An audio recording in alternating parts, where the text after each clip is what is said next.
marketing is pretty darn important and also a passion of mine. So I'm excited to be up here and introduce these three that have different perspectives and roles in marketing and are great community members that can hopefully teach us all a little bit today, or at least answer some questions. So Allison Boucher is a native of the Hill Country and a graduate of Shriner University, where she received her BBA in marketing and then later her MBA in 2018. She serves as the Director of Customer and Community Relations for Kerrville Public Utility Board, or KPUB as we all know it. She joined their management team in 2019, and before that she was actually the VP of Marketing and Communications at Mo Ranch, one of my tourism buddies, right? And then she is a highly skilled marketing, sales, and communications professional with 18 years of industry experience, which she doesn't look like she should have 18 years of experience. Allison also enjoys giving time back to the community, and I can definitely vouch for her that she does that. She volunteers for numerous different things that are near and dear to her heart. She's served on numerous nonprofit boards, including being chairwoman of the Kerrville Area Chamber of Commerce Board most recently. She's been a past president of the Hill Country Charity Ball, vice president for Kerrville Pets Alive, and just many other things. She's a graduate too, she wants you to know, of the class of 29 for the Kerrville Chamber's Leadership Kerr County program. And she also received a really prestigious award in 2017. She was the Kerrville Area Chamber of Commerce Mary C. Williams Volunteer of the Year, and that's one of those awards they only dole out annually, and it's for someone in the community who's really just shown in the volunteer aspect. She met her husband Abram here at Shriner, so that's pretty fabulous to come back today, and they've been married for over 10 years now. And in her spare time, she loves playing with flowers, crafting, rescuing animals, long runs, and spending time with her husband, friends, and family. So thanks for being here, Allison. And now we know a little more about you. I enjoyed reading the bios, and then I always look at them and think of things I should change on my own. I'm like, oh, I never thought to put something like that in there. Writing a bio to me is like the hardest thing. I don't know how to talk about myself, but Dr. Coleman in the middle, he's in his 10th year here at Shriner University. Dr. Dan Coleman is an associate professor of business and serves as the director of the Division of Business and Technology here. Prior to entering higher education, he was the territory manager for Cameron Wholesale, the building materials division of Certainteed. That's what it looks like. So, all right. He was an account executive and sales manager of South Texas for the Emery Worldwide, and an owner-operator of Redistributing, an orthopedic soft goods wholesaler. So he's got the sales side of things going on over there. He's published 2 books in the area of business economics, What a Fine Mess, and An Improved Rationale for Public Choice. And he's currently working on a 3rd book, Get It Right Marketing, for Linus Publications, with his co-author, Dr. Charles Salter. He earned a doctorate of business administration from Swiss Management Center University, and his MBA from the University of Texas in San Antonio, and a Bachelor of Arts in Economics from Indiana University. He has spoken regionally, nationally, and regional, national, and international audiences regarding innovation in the classroom. In 2019, Shriner's marketing education program was named as one of the top 50 in the nation by Study.com, citing the innovative experiential learning experiences provided by Dr. Coleman.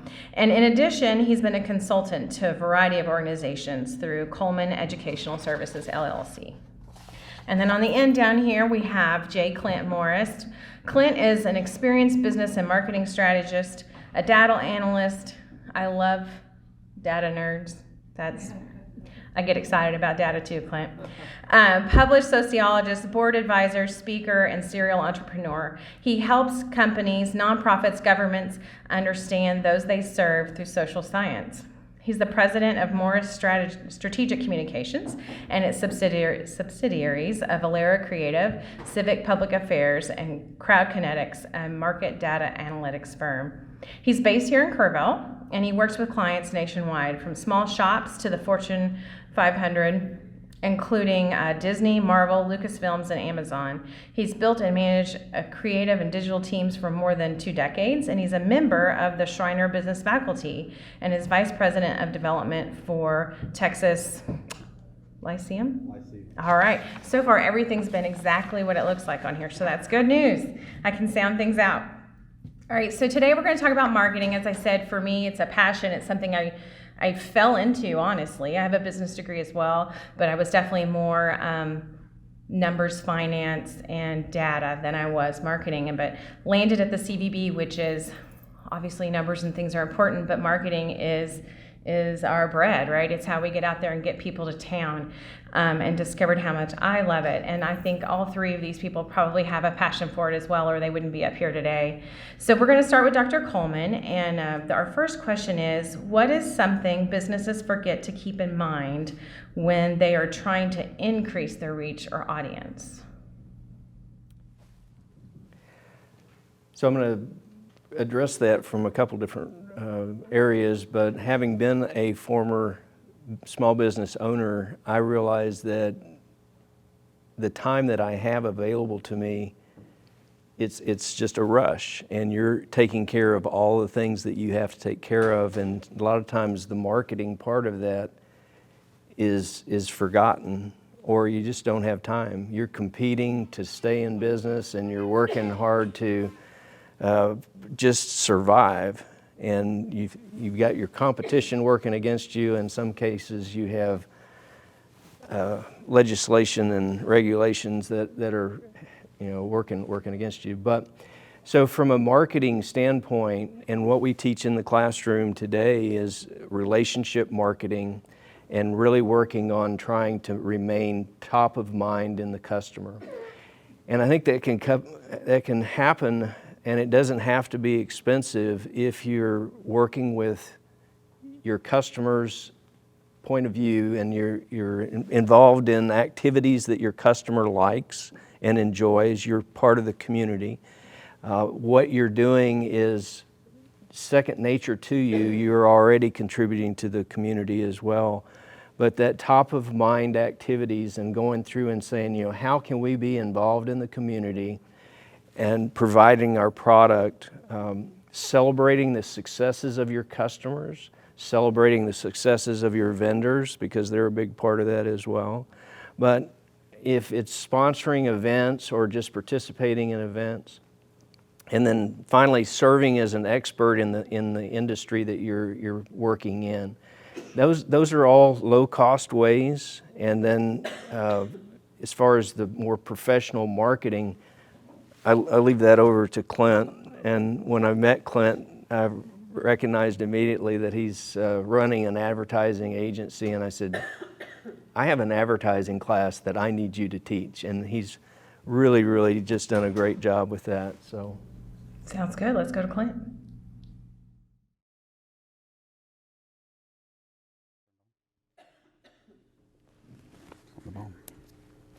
There we go.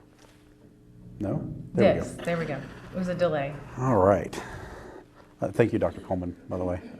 It's one of the great joys, and don't tell Dr. Coleman, but owning an ad agency for 24 years and being past my advertising prime at 44, I use these students for market research. So they kind of keep me on my toes as to what's coming next. So we have a really good time with students and learning. So, as far as what we keep in mind, small business owners have a lot more power, I think, than they realize. I think that's one way to look at it. And being a paid marketing guy, it's easy to say, well, every solution requires money, because that's what I need y'all to do so that I can feed my family. But at the end of the day, business owners really do have a lot of power right under their thumb if they're willing to get some education and hire a coach. And in fact, in our firm, we probably spend as much time teaching our clients how to do things themselves. 15 years ago, I probably would not have said that. But right now, we're in an era of DIY and empowerment to business owners. So I think one of the things that people can do, first of all, is to think, how can I get the knowledge to understand how all of this works? And it's great to go, and if it's not what your business wants to do every day, like Dr. Coleman says, it's fine to farm those things out and to find the right team and build the right team. That's a great thing. But I think the era of DIY and just getting education, an individual business owner has a tremendous amount of power to affect the course of their business without having a $100,000 a year marketing budget. Absolutely. Allison, do you have anything you want to weigh in on that? No, great points, both of you guys. One other thing I could recommend is also, as a business owner, don't get caught up in just trying to get out there and get your message out right away. Be a little more strategic about it too. Sit there and think back about your audience. Do your research on your target market and who you're trying to reach. You don't have to reach everybody, and just be very strategic in that way about it too.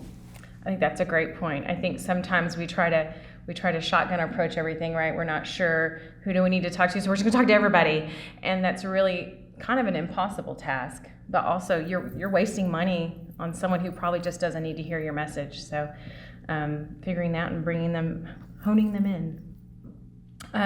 Another question that we wanted to go over, really talking about marketing trends, what's happening now, what's popular. So what marketing trends are popular in small business right now, and how can we maybe take advantage of those as small businesses? We don't have these large, like you said, $100,000, multi-$1,000 budgets to go toward it. Clint, do you have any good trends maybe you could talk about? Absolutely. And I would say that it's good for y'all to come back every year, because this answer changes every year, because we're in a phase of change. And Dr. Coleman and I have spoken about this before. The pace of how quickly things are changing has never really been matched in human history. We are really in an incredible era of technology and social change and connection. So these answers are probably good for the next 18 months. We'll really need y'all to come back to the next one. But as far as current trends, there's been a shift from an advertiser, and that can be a Fortune 50 company like a Disney or a Marvel, all the way down to your local solopreneurs.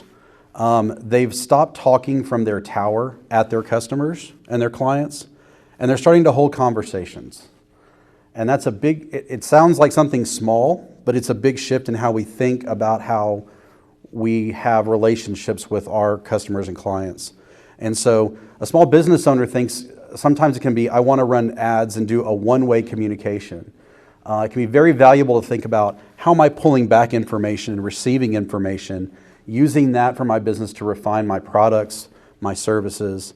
And honestly, we're in an era where also everybody does a bad Yelp review or a bad Amazon review. They're used to giving feedback. So let's just go with it, because we're not going to be able to resist it. Let's make the most of those conversations.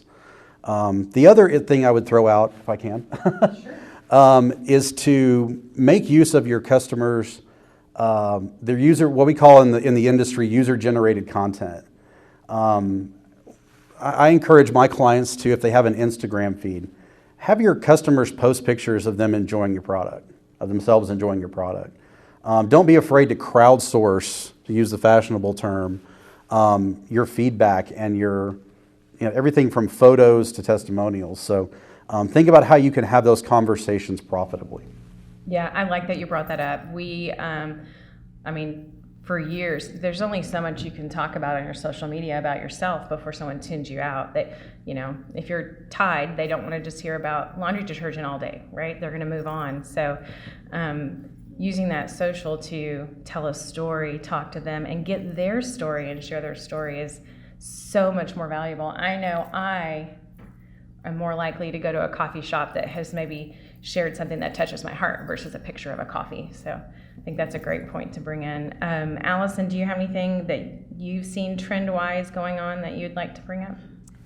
You guys really hit on one of the trends I was going to mention, which is humanizing your brand and storytelling. It seems like nowadays people are getting messages just thrown at them, and people kind of tune you out if they feel like you're trying to sell them something. And the more that you can humanize your brand and your product and your company to them, I think the more that they're going to listen. So what Clint spoke to, being open and receptive to feedback and sharing your story more, I think will only benefit you overall, definitely. there's so many different messages out there, and I think video is very big right now too. Anything video, especially live, of course, anything visual is definitely very trendy right now. And just know it doesn't have to be pro video. This world, this audience, they're good with your handheld phone interviewing Allison, telling her story now. We've accepted that, right? COVID taught us that a guy can have his dog pop up in a video in the middle of a meeting. So don't overthink it, right? I'll give a plug to our chamber, Brad over there. They do a great job right now on their social media too of doing a lot of video storytelling. Right, and I think Allison working for K-Pub, right, how you have to humanize that story, and that's what I see her doing. She's got employees popping up or showing how they impact the community and things like that. You can't just talk about electricity. We're not gonna pay attention. Dr. Coleman, what do you think? Yeah, so I think one of the challenges, and I'm going to speak pejoratively here about myself being an older person, and our reluctance perhaps to jump on board with social media, and I get quite a few calls during the year and saying, we really want to get into social media. Can you send me a student intern and to do our social media? And I said, well, that's not really what an internship's about. An intern is supposed to go there and learn from you. And so we talked through that process, but being of the older generation, I realized that Snapchat and Facebook's probably pretty common, but that seems like a foreign land. And for me to go, I'm going to start doing Snapchat videos.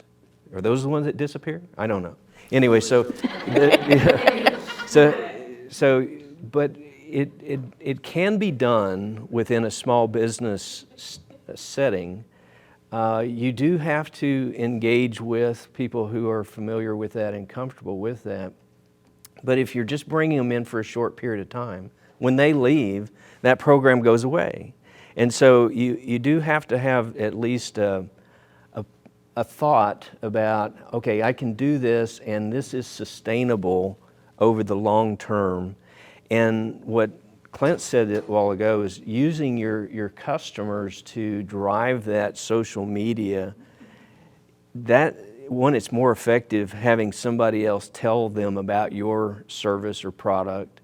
They're witnessing, and so that's incredibly perceptive to say, let's let them drive this, and so that yes, you're aware of it, you're involved in it, but it's not on you all the time. You got stuff to do, and so bring in an intern after you've figured out how to do it, and then you can teach them. Then they can run it. Yes, and you don't have to tackle all of them. That is true. That's true. something else to keep in mind. Clint or Allison, do you have any programs that you think you see are helpful for people on planning that strategy, like the different ways that you can program out your social messaging? Because he was talking about having a plan for the future. So I create a monthly content calendar, and it's very specific. I make sure and hit on educational things, community things, employees. So it's pretty intentional, definitely. And then I use Hootsuite to schedule out all my activities. And Hootsuite's typically free. I know there's a paid version too, but so yeah, you can, because you're overtasked and you have too many things to do, you can kind of plan your month out, spend a day doing that. You still have to pay attention to it because something could happen that now maybe a message needs to come down. We see a hurricane, right? And if you're Corpus Christi and you've got come to the beach this weekend and there's a hurricane coming, you need to take that message down, right? Mm-hmm. So you still need to pay attention to it, but it takes a little bit of that pressure off of you every day of what am I gonna say? Because it's intimidating, I think. And one of the tools that really helped, alongside tools like Hootsuite that Alice had mentioned, is on Facebook now, if you don't know how, somebody can show you how, you can schedule out posts to post in the future. So, in our office, we train our clients to sit down on Sunday night when there's not the craziness of the week, and they put together the posts they want to see for the week, and they get them sort of ready to go. And then Facebook posts them on time and on target. And at that point, you're babysitting and responding if things pop up, versus we have found with our small business owners, I grew up in a small business, I run multiple small businesses. If there's one thing that's going to fall to the bottom of the list when you're too busy, it's marketing. In terms of time and money.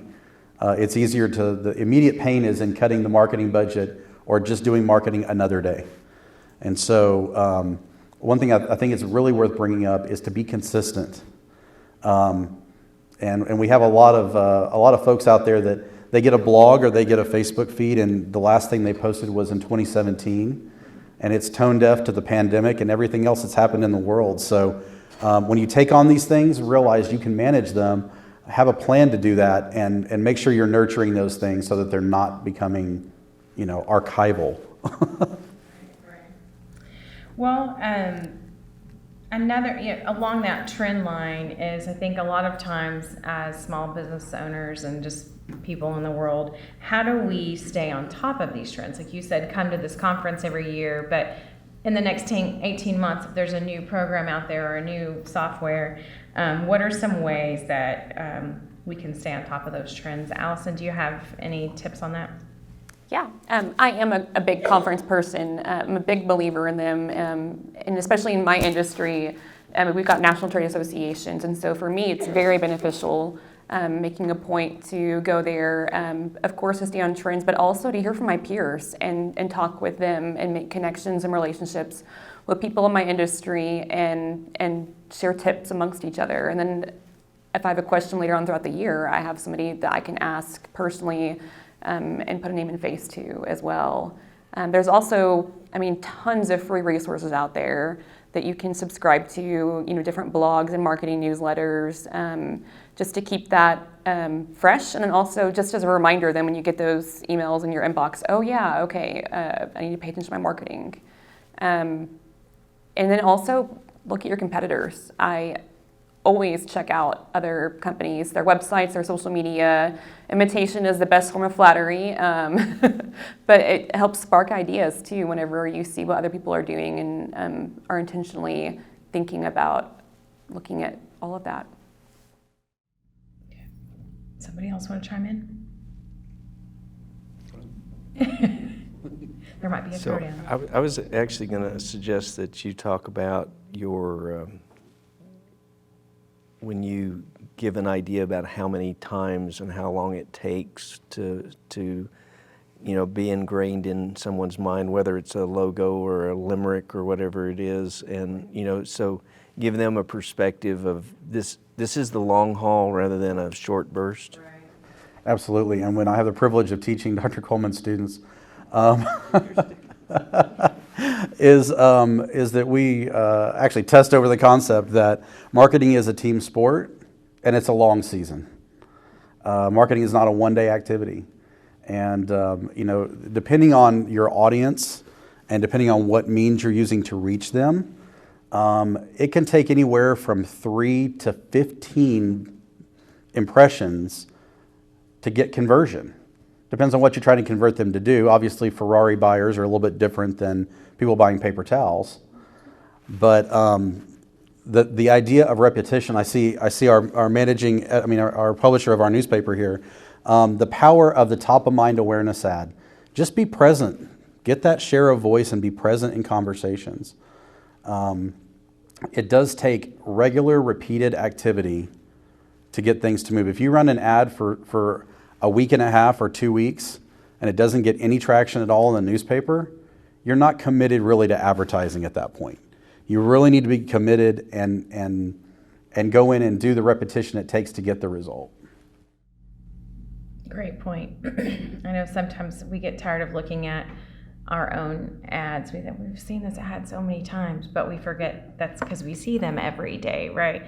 And the consumer out there doesn't see it every day. So, do you have any tips for keeping up with the trends or finding that information? Well, I think Allison covered a number of those. In my notes, I had one is to read. I probably spend at least half an hour when I first hit the desk in the morning reading things in my industry and every industry in here. We want to convince the public that we are subject matter experts in our industries. And part of that due diligence is going through and knowing what's really going on. It gives you a lot of authority to speak about what's happening in your world, and that gains trust with our customers. So reading is very, very important. Watch and learn. Allison mentioned that. Look at your big competitors, look at your small competitors, but also go outside of this area. On Facebook, we have a feed on Facebook that we maintain that's only for our internal use, where we watch other agencies our size all over the United States, just to coordinate and understand how other people are doing things. One of Picasso's quotes that he's credited with is that good designers copy and great designers steal. And at the core of that is to Xerox somebody else's idea is kind of not cool. But to understand what makes it successful and learn from it, that's how we all move forward. So, and the last thing was to network with others. And Allison mentioned that as well, is if you don't have a trade group, start one, even if it's just in your region. But make use of all that your industry and even your vendors will do a lot to help you to gain that authority and understanding of your industry. I think those are great points. Dr. Coleman, do you have anything you want to add to that one? Or? So I'm thinking about this in terms of just operating a business, and I had an orthopedic supply business, and one of the things that I worked real hard was because I had to compete against General Medical and some of the other nationalized firms, and so I had to come up with what I could do well for that customer. And that happened to be going in and inventorying for them, finding out what they'd been using, and then coming.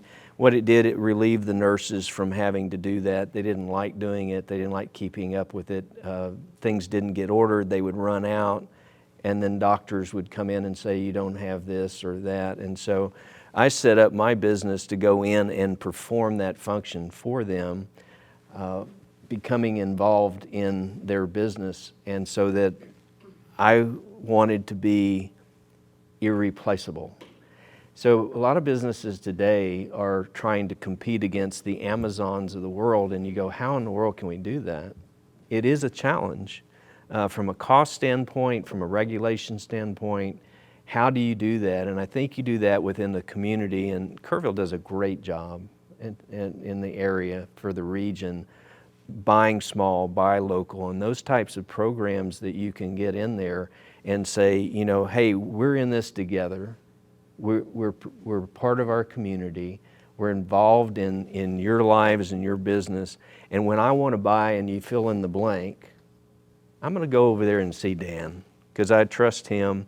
He's involved in our Boy Scouts, or he's involved in the Red Cross, or those are relationships that you really have to foster and bring along. Yeah, that's a great point. I had it makes me think of something. I had a business owner tell me they didn't believe in marketing and advertising and didn't work, and they didn't spend money on it. And so we had a really I was like, and then come back full circle after you give yourself that pause of, well, it's because other people have been talking about you, and that is marketing. Whether you spent a penny on it that you think you spent on it or not, if you've got, whether it's a great business model or a great product or all of those things, and as that word gets out, that's another organic form of marketing for you. And I think that goes back to the crowdsourcing and getting people to talk about you on Instagram too. So don't think of marketing as only, obviously people want you to spend money on it, but it's not just the dollar ad. But go ahead, Clint, spark something. Yeah, and something else I wanted to throw out, and it's one of the mantras that I guess is a social science dweeb, is to take the time to deeply understand the markets and the people that you serve. In the world of commerce, we're about meeting needs. And when we can really understand not just what product they need to buy, but when we're walking through, with our clients on the marketing strategy side, we talk about tell me about your customers. What do they love? What do they fear? What do they move towards and away? What do they value? And that opens up brand new doors to connect with people, because you get out of your own head and your own company and you start moving from a position of empathy. And that's really, really important, especially like I think we kind of look around and we see sort of a world at war, I think, from our position of view. And so sometimes that empathy of thinking about what your customer understands or sees or is experiencing from their end when they interact with your brand, your company, your product, your service. That little bit of a check to say, you know what, I'm not the most important person in this equation right now. Let's think about what my customer is experiencing. And so, and I guess, moving towards, our other division away from the ad agency in our Crowd Kinetics division is building these hugely accurate profiles. And we can teach companies to really think on a level. And there's great resources out there to do research and understand who your customers are and their values. And that's another thing, is to get out of your own head a little bit. Right, yeah. So that kind of ties back to one of the things we had talked about when we were sending emails about today, is paying for a professional versus the DIY in it. Does anyone want to chime in on maybe ease, value, any of those things that you want to? So let me start, and then I'm going to turn it over to you. So I see small business from this continuum, and you're battling from one side of the continuum that says we've always done it this way, and we're not going to try anything new. So that's one side.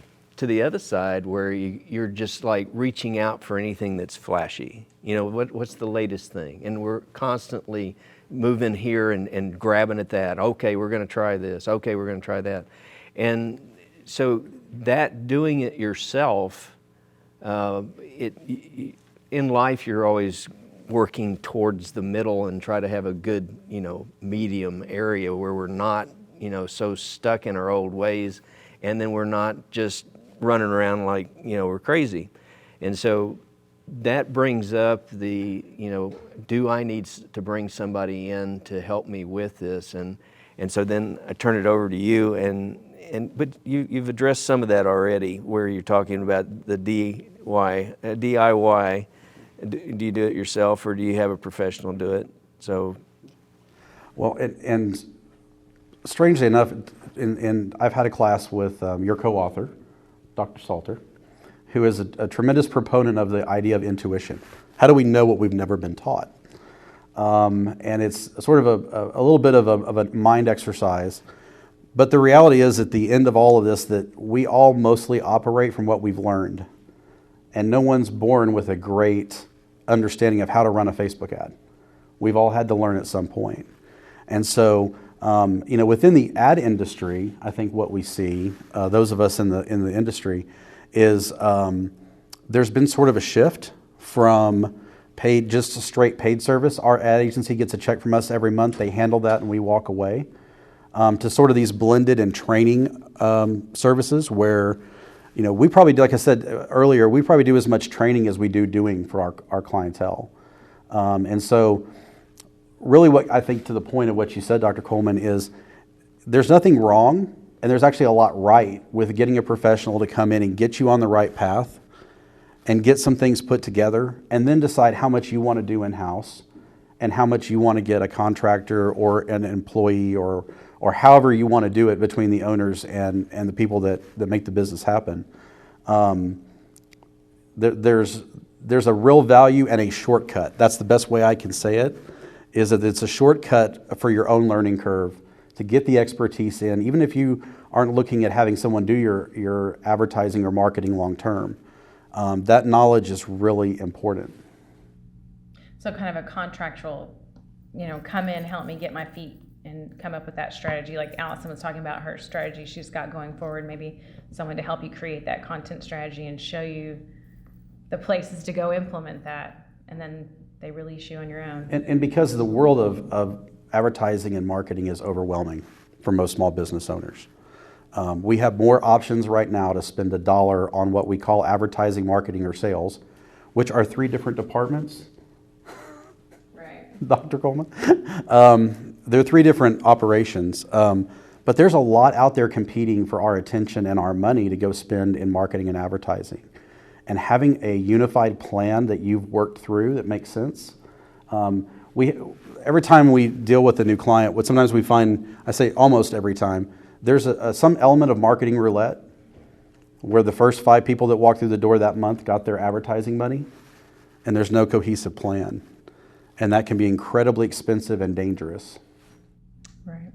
Allison, what do you think? I mean, what are your thoughts related to the hired versus DIY? Of course, your role is the hired role of you doing it, so a little bit of a blend in a way.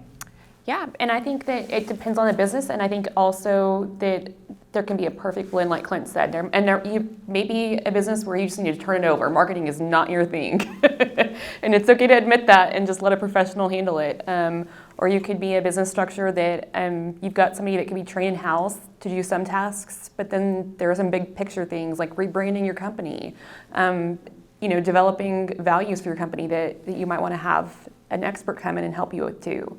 So I think that it definitely is a case-by-case scenario for every business where it's a balancing act and it can be tailored with anybody.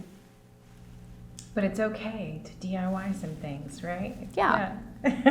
You got to start somewhere. Yeah, and I mean, you're always going to have employee boots on the ground too that can be trained, like on the social side, like Clint was saying. I mean, your ad company can't be everywhere, so you definitely can have your employees be your advocates to be doing more of that storytelling for you and capturing the day-to-day things. Absolutely. All right. Well, I'm getting the nod from the back of the room. So are you ready for us to go to Q&A? Okay. Do we have any questions out here? Oh, Carolina. You said a couple of things that were honestly a little discouraging. Oops. How overwhelming this can be. It's a long season. I think sometimes marketing feels like this hungry beast that's never satisfied. And if you're the owner or a manager who's going in a bunch of different directions, sometimes you just want to ignore it because it's so needy.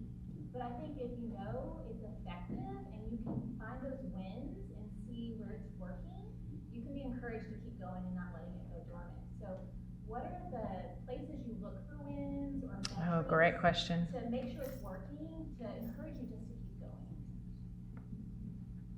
Well, I don't want to be a downer. The world's hard enough. I think what we look for, and this is a sort of an ideological conversation about metrics, about how do we measure the result of what we do.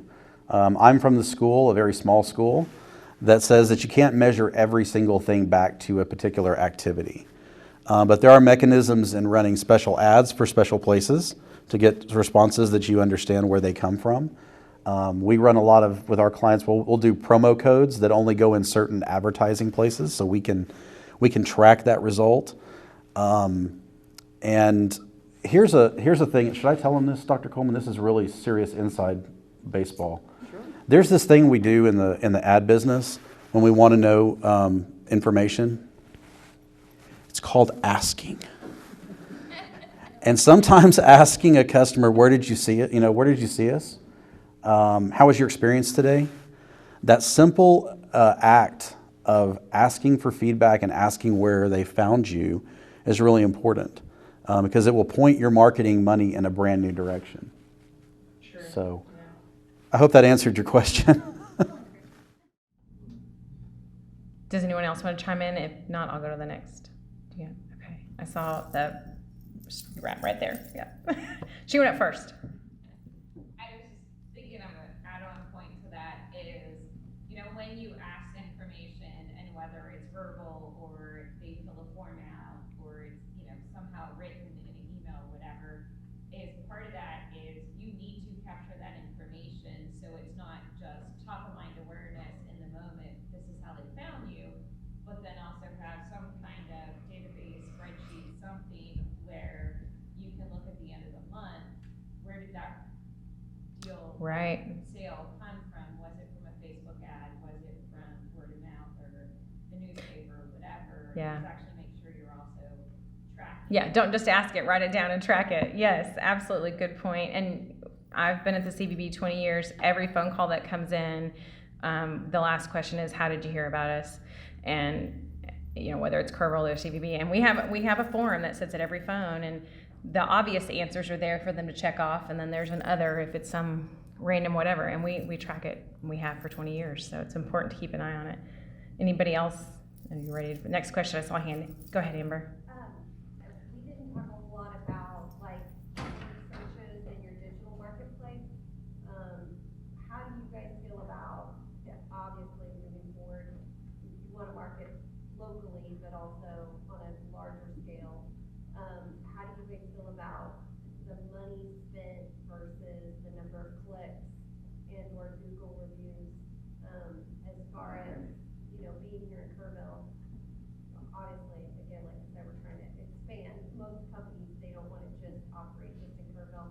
Do you kind of have like a magic number that you're spending on keyword clicks and searches per month? Or is it really, really broad? That's you. Yeah. We've had clicks for clients that have been 7 to 8 cents, and we did some personal injury attorneys down in San Antonio that were getting $75 to $80 per click because they're talking about $12 million cases when they acquire them. So I wish I had a number, but it's very, very broad. And it does take a good amount of investment in Google AdWords to get a result that you're going to be happy with. So it can't be underfunded. One thing that everybody in this room can do that's a business owner that will help them today for free is to make sure that your Google business profile has been claimed and is updated. Right. Because please change your hours on there. Yeah. I'm begging you. Make sure you do that. Yeah, good point. And I'm trying to think of what the industry standard is for tourism. All of a sudden, I'm blanking on it. I think $1.50, and if you get below that, your ad is performed well, if I remember right. But each industry has a different metric because, like he said, it depending on what your business is how many people click. Does that make sense? Yes. Yes. We had a small business, and we were pioneers in creating a unique product. And so the question is, we were educating as much as marketing. And as soon as our product got out there, the competitors saw it and they marketed because we'd educated. So can you talk about how do you balance the education of something that's pretty unique, hasn't been done before, and you're a small business, people don't know you, versus somebody that comes in a little bit later and they've got bigger dollars and can market a duplicate or rip off of your product. And the question is? I want to know the answer. Another question. Let me take a stab at that one. Sure. Okay.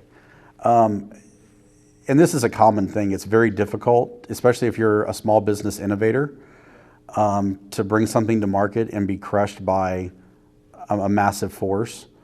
I think it's careful where you have to be careful where you go and what you show. And so there's strategic moves that you can make from a business standpoint, not as much marketing, to help get to market quickly. And that's a market, what I think you're describing is a speed to market issue. If you're going to hit it, you've got to hit it quickly and get the sales moved up and educating the market historically for anybody in the room that's trying to do that. It is one of the most painful, long, and expensive processes to explain to somebody. If I tried to sell you paper towels, we don't have to have a conversation about a paper towel. But if I'm selling you a safety device to keep your kids from falling out of a crib, it's going to take a little bit more to get your head around the concept. And so speed to market, it can be daunting, but making the right moves or maybe finding an alliance partner if you know you're going to come up against a big company that is going to take your idea. Also, I guess to throw one more thing out, is if you do have things that are unique, it is worth every dollar to seek out intellectual property protection. Have an attorney that knows trademarks and patents, copyrights, to protect yourself. We have a great trademark attorney, and he is worth every single penny we pay him.